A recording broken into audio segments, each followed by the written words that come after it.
Flat rate ticket y'all here today. It's been a hot one. We got a 2017 Jaguar F-Pace with 3.0 turbocharged. Sorry for the glare. Anyways, needs both high pressure fuel pumps. Haven't been able to find any kind of information on this. Identifix ain't helped, Mitchell, Fast Track on Snap-on, none of that. So I'm getting it on up in the air right now, and I'm finna show y'all what these some others are and how to do it. Says you gotta have a special tool. Nah, ain't gotta do it. I'll show you how, and this is how it's gonna be done and be done right. Make the customer happy, make me happy, make my wallet happy. So let's get on to it. First of all, there's high pressure fuel pump number 1. Then there's high pressure fuel pump number 2. I just don't have the cover off of it yet. So what you're gonna do is, of course, unhook the battery. That's why I had it lowered back down and it was coming back up with it. You gotta unhook the battery. I'm gonna get a little lighting situation. Hold on. Okay, here we go. Anyways, I had to unhook the battery. As you can see, you got this bracket right there that's gonna hold, that's gonna go over the actual fuel line that hooks up to the high pressure fuel pump. And there's one that's kind of stupid up there. I don't know if you can see it. It's right, yeah, you see it up there. Anyways, it looks like I'm gonna have to take the alternator off. I don't know, might not. I'll let you know. But this woman's mechanic that she used to take this to told her that, oh yeah, I replaced both of them, one in the fuel tank and everything. I don't know about the one in the fuel tank yet, but I'm telling you, them bolts, they ain't been taken off. I mean, they ain't. None of these bolts have been touched. The alternator has, cause I put a brand new alternator on it. But me knowing also where she took this thing to, I know good and well that they wouldn't have put that rubber housing back on there. So I know good and well that they lied to this lady, told her that, like I said, oh yeah, we replaced both high pressure fuel pumps and replaced one in the tank, you shouldn't have no problems. Well, funny enough, like I said, she's still having problems. So she's got it up here to the right place. I make a lot of jokes, joke around a lot and everything, but people bring stuff up here to us for a reason. I'm not the best at what I do, but I'm good at what I do. I try my best to be even better every single day. I'm still human. I make mistakes.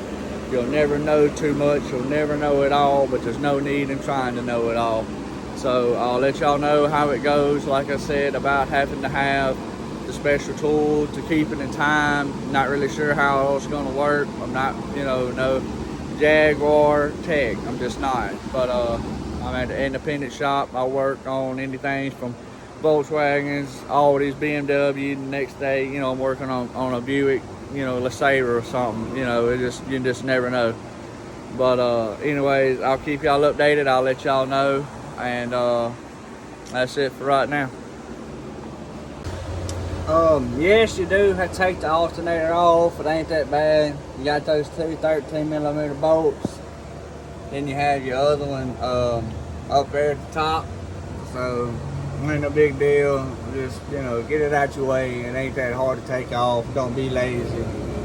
But so here we go. Finna give it a shot. Take the 17mm, break that fuel line loose, and let's see what we got going on. Alright, well, I got high pressure fuel pump number 1 out. Like I said, it was easier to take the alternator out, and with 3 bolts, it's not that big a deal.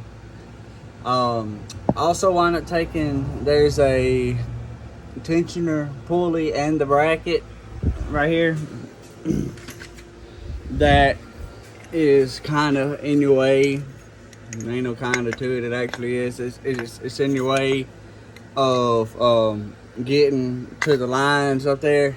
So I took it off, and honestly, you know, like I said, I'm not a Jaguar tech, nothing like that. You know, this is the old one, of course, whatever.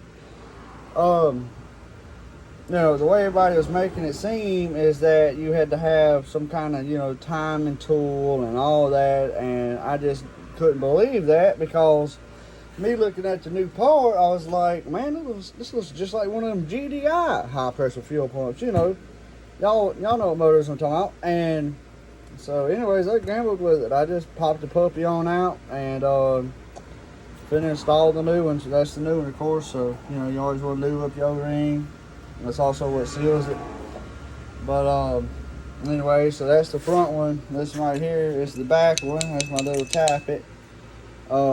Might go ahead and get some new one of those, but actually they seem okay. Just gonna kind of clean them up. Normally they have roller bearings in them on them GDI motors. That's the only difference in these high pressure fuel pumps that I've noticed. But and like I said, let me show you the back one. It was a little bit different to get to. I had to go up top and undo the fuel lines from this side fuel pressure rail, okay, which, you know, ain't a big deal. Like I said, just 17mm bolt, just nut, whatever, take them off. The back one, like I said, it was a little bit of a booger.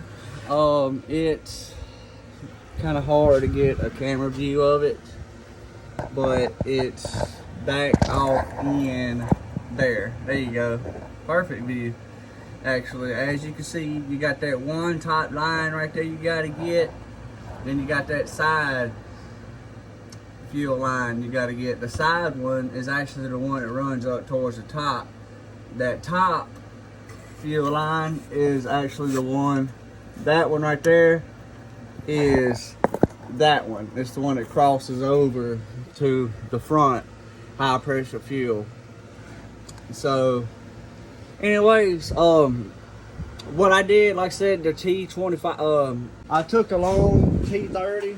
That's how I was able to get to the, well, I got to it from the back, but that's how I was able to get to the back bolt, you know, of the secondary high pressure fuel pump.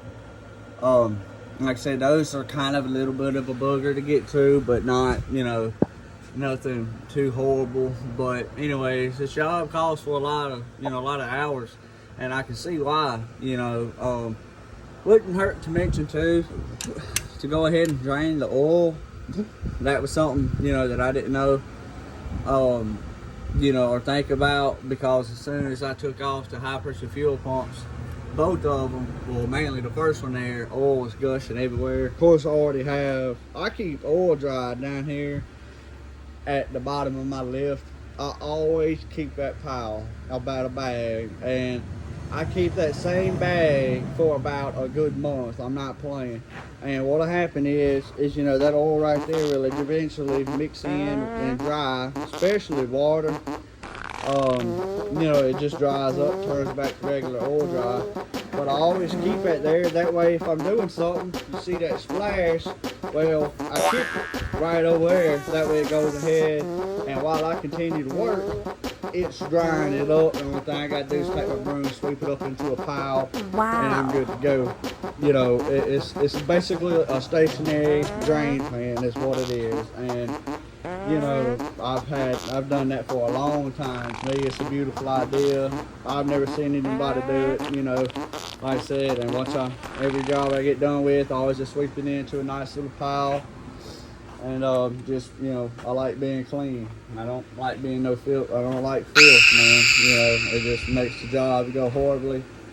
So, anyways, but like I said, my whole point of that is it wouldn't hurt. Well, you should go ahead and drain all your oil out. It's going to be about 7 or 8 quarts, so make sure you have a decent sized drain pan. But go ahead and drain all your oil out first before you go to even, you know, break loose the high pressure fuel pump.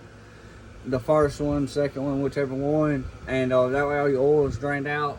Because I mean, I had oil kind of going everywhere in a way. But you know, it wasn't that bad. But anyway, so go ahead and drain your oil out, and then take your, you know, high pressure fuel pump out. You'll have just a little seep come out, but nothing like was coming out earlier. So anyways, like I said, it wasn't too bad, you know. And this is once again 2017 Jaguar F-Pace. We got 3.0 turbo,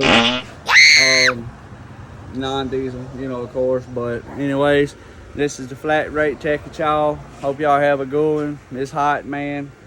You know, just try to stay cool, be cool. Thank you.